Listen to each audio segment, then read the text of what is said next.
Getting belongings back from an ex. Getting belongings back from an ex can be really hard or it can be very easy. This depends on whether you broke up with him or her, or your ex broke up with you. If you were the one to break up with your girlfriend or boyfriend, and you have ended up hurting them a lot, chances are that you will not be getting anything back. Your things are probably in thousands of pieces, waiting in the trash to be transported to the city dump. If, however, your ex was the one to break up with you, things shouldn't be that hard. He or she will probably want to get rid of your stuff anyways. There are a few ways of getting belongings back from an ex.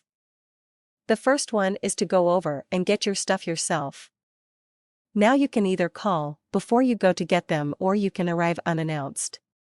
Calling before you can be tough, especially if your ex does not want to talk to you and is screening his or her calls. If this is the case, you can leave your ex a text message saying that you want your stuff back and when you will go over his or her house to get it.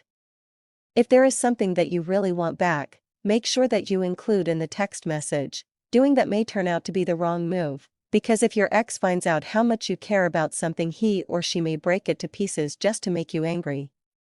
If you believe that something like this may happen, you should show up at your ex's house unannounced. There is a chance of a huge fight involving a lot of screaming, but at least there is a bigger chance that you get your belongings back undestroyed. The second way of getting belongings back from an ex is to ask one of your friends to get them for you. This will be less awkward for you, and it will more peaceful. Your ex may end up yelling at your friend, but if he or she is your true friend, they will be willing to take one for you. Separations are sometimes messy, and the sooner you get your stuff back and get this whole process over with, the better. If you have only left stuff that you don't care about with your ex, you may consider not wanting them back at all. The reason for this is that if your ex-girlfriend or boyfriend wants revenge, you can get a toothbrush that has been dipped in the toilet or other belongings with undesired bodily fluids. If the stuff is not that important, my advice is that you don't even bother to ask back for them. You can decide about the way that you will be getting belongings back from an ex. It will depend on your judgment, and hopefully you will be over soon and without any unnecessary problems.